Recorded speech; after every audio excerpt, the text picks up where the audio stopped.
Well, this is serendipity. I never thought my parking tickets would catch up with. And now they're threatening me with 4 months in prison or $5,000 payments of parking fines. And. I don't know. You have a choice. Well, I do. I'm going to give you some advice. Okay. Well, you took that lawyer course at DeVry.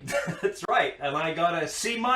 Oh, that's good enough for me. Yeah, that's good enough for you. Oh, well, that's better than the last time you tried. Oh, that's when it was an F-.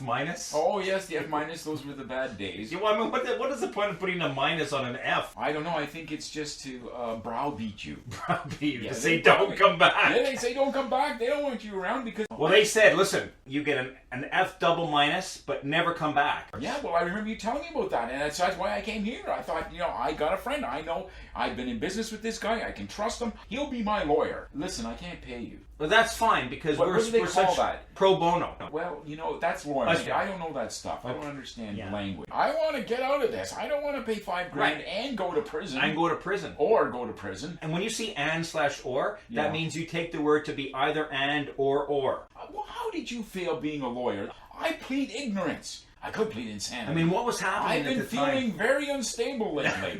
If you plead insanity, then you may have to go to an institution. Oh, well, that's probably better than prison. That's probably than jail, yeah. Well, I can wear pajamas all day. You can wear pajamas all day and walk around. And people will feel sorry for me. One of the first lawyers was started back in the medieval time. Klaus Nuremberg. He didn't know how to read or write. Yeah. He was one of the first lawyers documented in the annals of the small village in Windesheer. Yeah, Windesheer was a very windy little town. He used to represent people who were held by the aristocrat in the local area in the prisons and stuff. Without any sort of thing. The guy, maybe he didn't like them. Right. And they'd put him in prison and have them bound and binded. Right. And he would represent him in the court of the Crimson King. Crimson King? Oh, that was the guy who wore red velvet all the time. That's right. Well, he was nuts. He had no shame. And this is a person who was in charge. Klaus Nuremberg was able to exploit the incompetencies of the king. For example, one of his clients stole a loaf of bread, and he managed to get him off with only 8 years in the cell. 8 years later, this guy was out and he still had all his appendages. Yeah, that's right. Well, Klaus Nuremberg, he was carried around on shoulders. Yeah. Well, the guys who still had shoulders. Yeah, well, that's because some of them had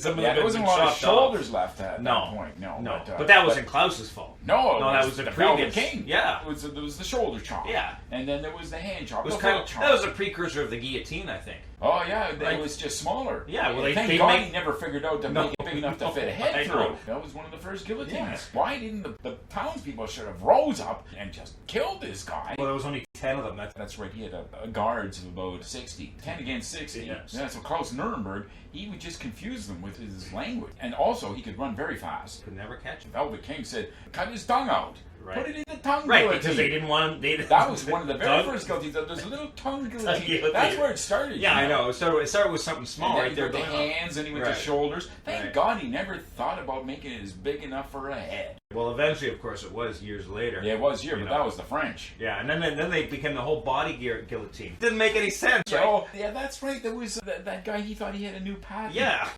He was pissed off. He thought they stole his patent. Right. It didn't work well though because he only had the head on a platform, and then the body would fall off. You need a huge basket for the body. The Velvet King. He was a dyslexic torturer. Yeah, he said, "I'm going to cut off your whole body and leave your feet." Yeah, that's called stupidity. Which is a legal term, I think. Nuremberg. Yeah. He contested it. It took the Velvet King 5 days to figure out what contested. Right. Well, yeah. Now, why didn't the Velvet King just simply imprison and kill Klaus Nuremberg? Well, he was very good at using the words of the language to trick you. Don't lose your head. Right. That's the old saying. Klaus Nuremberg, he found the guy who invented the tongue guillotine. He sent that guy off on a quest just so he wouldn't continue working and figure out how to make it big enough for a head. Right. Of course, the guy ended up in France. Everyone thought Klaus was so smart. If Klaus told you something, you'd listen to him. Right. He could talk his way out of the Velvet King killing him. And he did. So everyone respected me. He said, listen, you want to be happy? Go in that direction. We have concluded our broadcast schedule for today.